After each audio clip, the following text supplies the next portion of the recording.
안녕하세요. 미니북스에 오신 것을 환영합니다. 오늘은 한국의 슈퍼리치 신동희 작가님의 책을 소개해 드리도록 하겠습니다. 오늘은 신동희 작가님은 KB국민은행 압구정센터 PB센터의 부센터장이시래요. 그리고 VVIP 자산관리팀장이시고 20년 이상 국민은행에서 근무하신 분이세요. 전문 금융인이 어떻게 이런 책을 펴냈지라는 분들이 계실 거예요. 근데 신동희 작가님께서는 본인이 너무 부자가 되고 싶었대요. 그래서 어떻게 해야 부자가 될까를 연구해보기 시작한 거죠. 우리나라에서 가장 핫한 곳이 어디죠? 강남이죠. 강남 중에서도 가장 전통적으로 핫한 곳은 부초는 압구정이잖아요. 압구정 국민은행의 PB를 담당을 하신 거예요. 그러면서 여기서의 정말 부자들은 어떤 부자들이 있을까? 부모님 세대에서 내려온 사례가 아니고요. 스스로 자수성가해서 부자 되는 사례를 이제 모아 놓으셨어요. 그래서 첫 번째 장에서는 맨손으로 시작해서 거부가 된 한국 슈퍼리치 사례들이 나와 있고, 두 번째 장에서는 이들이 어떻게 해서 성공했지? 성공하는 데에 방법이 있지 않을까, 그런 핵심 키워드 한 10개를 추려 놓으셨어요. 그리고 3장에서는 종잣돈 마련은 어떻게 하고 돈 관리는 어떻게 하고, 그 다음에 4장에서는 마지막으로 너네들이 부자가 되고 싶다면 이런 로드맵을 밟아라고 이렇게 안내를 해주고 계세요. 그러면 여러분들이 생각하시기에 슈퍼리치? 슈퍼리치는 도대체 어떤 사람들이 슈퍼리치지? 라는 생각이 드시죠? 여기서 제일 처음에 13페이지 정의를 하고 있어요. KB 연구 보고서에 따라서 어떠한데 결론은 뭐라고 나와 있냐면 부동산과 현금을 합쳐서 100억대 자산을 슈퍼리치로 정의하기로 했대요. 예를 들어서 압구정에 50평대 아파트를 보유하고 있고 수익형 상가를 한 채 이상 가지고 있으며 금융기관에 10억 원 정도의 자산을 굴리는 100억 원 안팎의 자산 보유자를 전형적인 슈퍼리치라고 얘기를 할 거래요. 그러면 여러분들, 이분이 조사한 슈퍼리치에서의 직업은 무엇일까? 너무 궁금하시죠? 네, 그런데 진정한 슈퍼리치의 직업은 회사 CEO래요. 회사 CEO요. 100억 원에서 1000억 원 이상의 엄청난 부를 소유하고 있는 사람들은 회사 CEO였다는 거예요. 그리고 그러면 우리가 일반적으로 알고 있는 100억 원 이하의 이제 상위층? 예, 꽤 돈이 많다라는 사람들은 주로 어떤 사람들이냐 봤더니 100억 원 이하의 부자들은 주로 전문직 CEO나 전문직 종사자, 의사, 변호사, 판사 이런 사람들이 100억 원 이하의 부자들인가 봐요. 여러분들, 우리 부모님 세대들이 왜 공부하고 의사, 변호사를 선호했는지 여기서 답이 나오죠. 그래도 대학교를 좋은 데 가고 좋은 데 시집을 가고 좋은데 좋은 인연을 맞아야 너가 부의 추월차선으로 갈 수 있는 방법이라고 부모님 세대에서는 배웠기 때문에 그런 거예요. 여기서도 현격하게 보여주시는 데이터인 것 같아요. 결국 진정한 부자, 슈퍼리치가 되는 길은 자신의 사업을 하는 것이다. 자신의 사업을 하고 회사를 창업하는 것이라고 얘기를 하고 있어요. 근데 회사 창업하는 게 그렇게 쉬운 일은 아니잖아요. 그러면 우리나라 사람들이 다 창업해서 부자가 되고 뭐 그렇게 할 수 있겠지만 우리는 그럴 수 없는 사람들이잖아요. 죄송합니다. 네. 그래서 그러면 사업 말고 다른 방법이 없을까라고 생각하시는 분들 있죠. 그래서 두 번째 슈퍼리치가 되는 방법은 부동산 투자를 꼽고 있대요. 예전처럼 높은 시세 차익을 노릴 수는 없지만 그래도 부동산을 가지고 있는 사람들이 슈퍼리치가 될 가능성이 높다라고 설명을 하고 있고, 세 번째는 샐러리맨은 안 되는 거야? 샐러리맨들은 부자가 될 수 없어 라고 생각하시는 분들 있죠. 이 샐러리맨들도 부자가 될 수 있다라고 합니다. 그러면서 이 책에서는 박현주 미래에셋 회장님과 박근희 삼성생명 사장님의 일화를 들고 있어요. 그런데 여러분들, 끼리끼리 논다라는 말이 있잖아요. 정보도 끼리끼리 교환을 하게 되어 있어요. 우리가 정말 이런 케이스가 있었거든요. 어떤 신도시가 있어요. 그런데 그 신도시의 집값이 갑자기 확 뛴 거예요. 원래는 이제 경기도 바깥쪽에 살면서 한 1억, 2억, 3억 정도가 되는 아파트에 살다가 어떻게 생애 최초로 분양권을 받게 되고 아파트를 분양을 받았어요. 그런데 그 분양권을 해서 들어갔는데 거기 집값이 한 2, 3억이 뛴 거예요. 갑자기 돈이 많아졌잖아요. 그런데 그 사람들의 대화 수준이나 생활, 이 사람들이 비하하려고 하는 게 아니에요.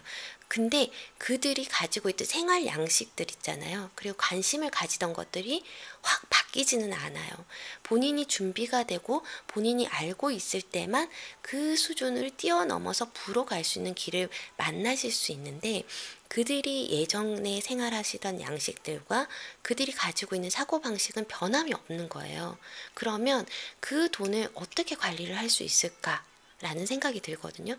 여러분들이 만약에 그런 차익을 노리셨거나 혹시나 이런 로또 같은 거에 당첨이 될 수도 있고 분양권이 해서 좋은 돈이 들어왔거나 목돈이 들어오게 되신다면 이거를 관리할 수 있는 능력을 꼭 배워두시기 바랄게요.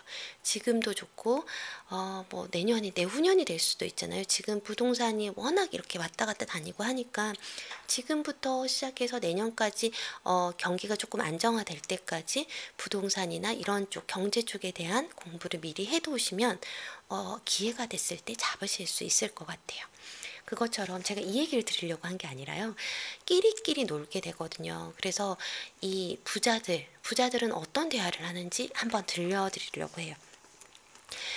압구정에 조 사모님이라는 사람이 있대요. 전형적인 슈퍼리치를 이해하는 데 도움이 된대요. 남편은 굴지 회사의 사장이고 선친께서 사업을 물려주셔가지고 2대째 경영을 하고 계신데요. 그런데 이 은행에 계셔서 사모님이라고 그러나 봐요. 조 사모님은 작년에 소유하고 있던 부동산을 정부에 수용되게 되면서 보상금 50억 원을 받았대요. 남편의 자금과 금융자산을 합쳐서 한 30억 원 정도를 은행에서 이렇게 굴리고 계신다고 하시거든요. 근데 여러분 너무 실망하지 마세요. 압구정 60평 아파트에 살면서 유일한 걱정거리가 있대요. 정말 신은 공평하실 것 같아요. 유일한 걱정거리는 아들의 대학 진학이래요. 아무리 좋은 과외 선생님을 붙였음에도 불구하고 서울에 있는 대학교는 가기 힘들다라고 하네요. 조금 안심이 되시나요? 네, 어울리는 친구들은 모두 회사 사장들의 부인들이래요. 어울리는 사람들이 다 회사의 굴지에 있는 사장 부인들인 거예요. 그리고 끼리끼리 모여야 그래야지 마음도 좀 편하고 대화가 통한대요. 왜냐면 관심 있는 주제가 너무너무 다르거든요. 그래서 끼리끼리 모일 수밖에 없는 것 같고 내가 관심을 가지고 있는 그 주제에 대해서 말을 할 수 있거나 의견을 공유할 수 있는 사람들끼리 만나는 것 같아요. 그래서 그들이 식사를 하고 친구들과 차를 마시는 시간에는 서로 어떤 얘기를 공유하냐면 돈이 되는 정보를 교환한다고 합니다. 돈이 되는 정보를 교환한다고 합니다.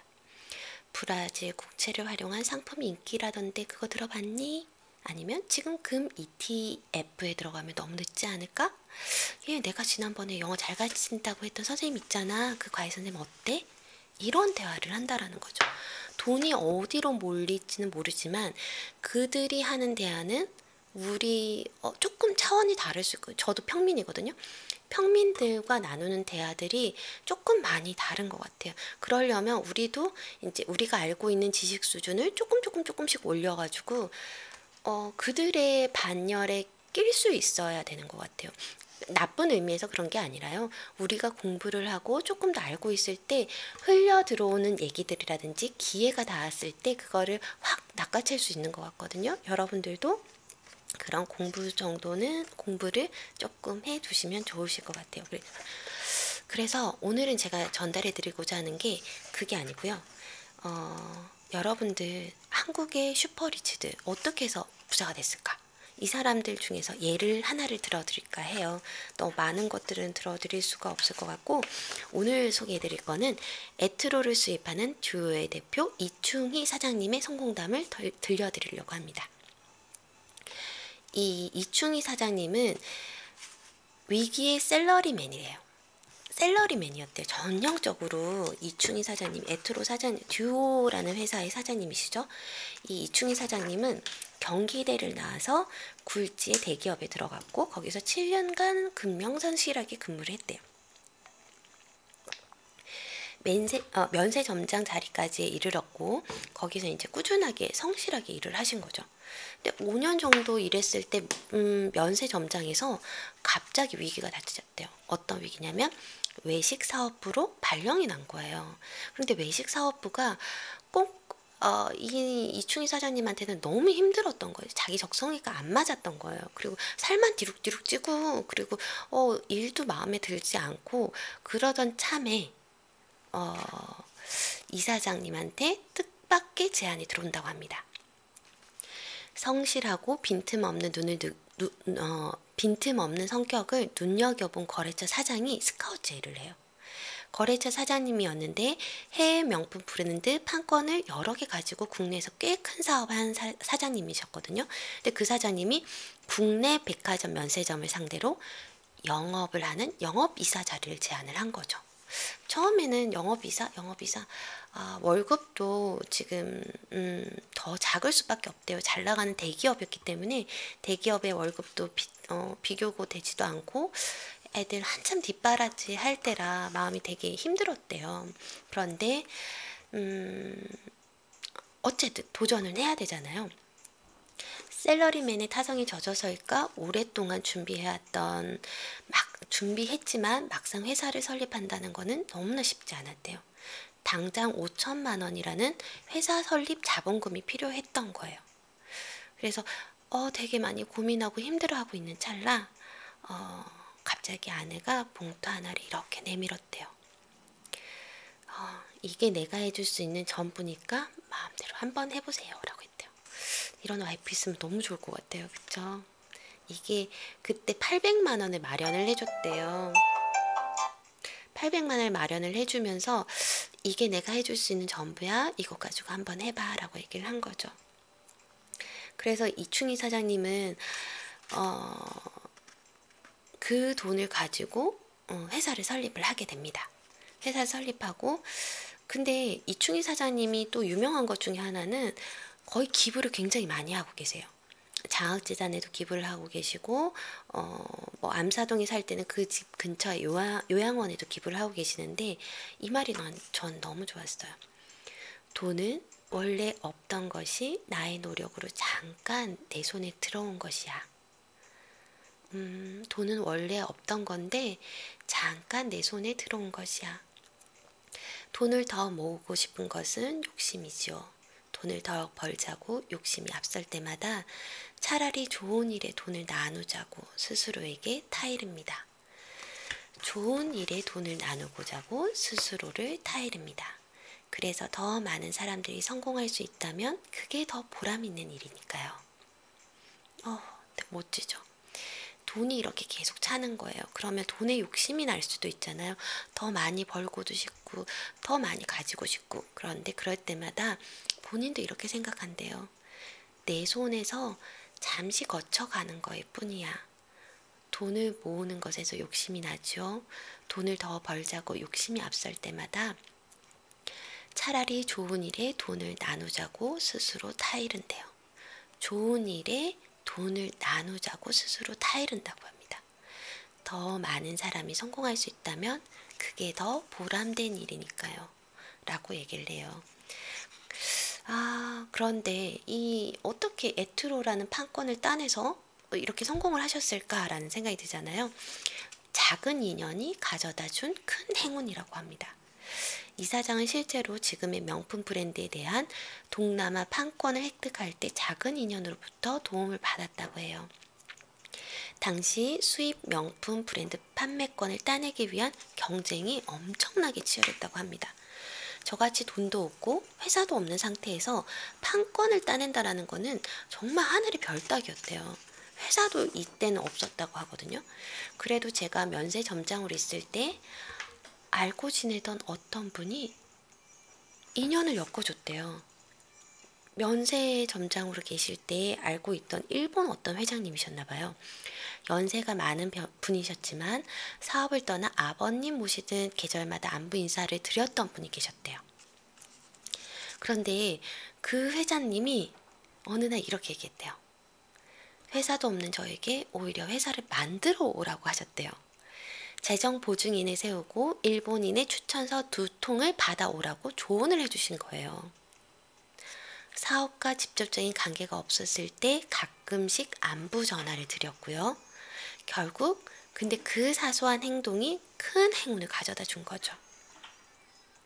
이거 너무 극적인데요. 그러니까 이 사장님이 평소에 하시던 근명선실함과 이런 것들 보고 작은 인연이었잖아요. 그 면세점 점장으로 있을 때 그 인연이 지금에 와서야 나에게 은인으로 다가온 거예요. 그 사람의 도움으로 인해서 동남 판권을 따내게 되었대요. 그런데 신동일 이 저자님께서 너무 궁금해서 이렇게 딱 물어봤대요. 사장님, 그런데 부자가 되려면 어떻게 해야 되나요? 이렇게 물어봤대요. 부자가 되려면 어떻게 해야 돼요? 라고 자기 너무 궁금했대요. 그랬더니 부자가 되고 싶으면 부자와 어울리는 부자 인맥을 만들어야 됩니다. 부자가 되고 싶으면 부자와 어울리고 부자 인맥을 만들어야 합니다. 라고 얘기를 했대요. 부자가 되고 싶으세요? 그러면 부자와 어울리고 부자 인맥을 만드십시오. 네, 라면 장사를 한번 해보세요. 수입만 보자면 셀러리맨보다 훨씬 좋을 것 같은데요? 라고 얘기를 했대요. 이 사장은 실제로 직원들에게 회사 정문에서 라면 장사하는 노점상을 유심히 살펴보면서 말했대요. 출근할 때 보면 벌써 나와 손님을 맞을 준비를 하고 있고 저녁 늦게까지 정말 열심히 일을 합니다. 월 수입이 300에서 400만 원 될걸요? 하고 웃더래요. 라면을 제일 잘 끓이는 방법이 뭔 줄 아세요? 라고 갑자기 질문을 했대요. 라면 잘 끓이는 방법이요? 물을 넣고 끓이면 되는 거 아닙니까? 라고 대답을 했대요. 그랬더니 이 사장님이 이렇게 대답했대요. 라면을 잘 끓이는 방법은 라면 봉지에 적힌 그대로 끓이는 것입니다. 그렇게 하면 가장 맛있는 라면이 되죠. 돈을 버는 일도 마찬가지입니다. 대부분의 사람들이 기본을 무시하고 무조건 많이 벌려고만 하는데 그래서는 절대 돈을 벌 수가 없습니다. 라면을 잘 끓이는 방법은 라면 봉지에 적힌 그대로 끓이는 것입니다. 기본을 무시하지 말라는 거죠. 대부분 사람들이 유행을 바라고 빨리 돈을 수익화하기를 원하는데 그러려면 사기를 당합니다. 정석대로 하세요. 라면집 아줌마를 왜 라면집 사장님을 예를 들었냐면 근면 성실하게 아침부터 저녁까지 성실하게 정석대로 하셨다라는 거예요. 얼른 사장이 돼서 그 사람들이 유행을 바라지 말고 근면 성실하게 일을 하라라고 알려주신 거죠. 돈을 벌고 사업을 하는 데 있어서는 결국 기본에 충실하라는 얘기였다. 자꾸만 새로운 방법을 찾으며 편하게 돈 벌 생각을 하는 것이 문제라고 했다라는 거죠. 돈을 쫓지 말고 기본에 충실하라. 자신이 하고 싶은 일을 용기 내 최선을 다해보라. 성공하게 되고 그러면 돈은 자연스럽게 따라온다라는 거죠. 그리고 이렇게 얘기를 하고 있어요. 이거는 직장 다니시는 분들이라면 꼭 기억해야 되는 부분인 것 같아요. 셀러리맨에서 300억대 슈퍼리치가 된 이 사장님은 그는 또 다른 자신만의 성공 비법을 살짝 공개했대요. 뭔지 궁금하시죠? 지금 회사에서 듣고 계시는 분들이 있으시면 꼭 귀담아 들어주세요. 지금 현직에서 성실히 미래를 준비하는 것입니다. 만약 제가 평상시에 준비를 열심히 하지 않았다면 창업은 꿈도 꾸지 못했을 겁니다. 직장 다닐 때가 창업 준비하기 가장 좋은 때라고 생각합니다. 직장 다닐 때가 창업을 준비하기에 가장 좋은 때라고 생각합니다. 명심하세요. 덜커덩 회사를 그만두시면 안 되세요. 회사를 다니시면서 내가 어떻게 해야 될까? 내가 어떤 걸 잘할 수 있을까? 난 뭘 열심히 할 수 있을까를 고민하시고 거기서 하실 수 있는 방법을 모색하고 나오세요. 그 전에는 생계가 먼저예요. 회사를 그만두시면 절대 안 되세요. 명심할 것은 어떤 회사도 여러분의 정년을 보장해주지 않는다는 겁니다. 어떤 회사도 여러분의 정년을 보장해주지 않아요. 샐러리맨으로 성공을 하려고 해도요. 자신이 받는 월급의 3배, 4배는 더 열심히 일을 해줬을 때만이 회사에서 인정을 받게 돼요. 그런데 그렇게 한평생을 사실 수도 있어요. 그게 아니라면 본인을 위해서 3배, 4배 더 열심히 투자하시고 공부해 보시라는 겁니다. 10년간 회사를 다니면서 면세점 일을 하다 보니 자연스럽게 나도 이렇게 하면 잘할 수 있다는 요령과 자신감이 생겼대요. 현재 자신이 하고 있는 일에서 먼저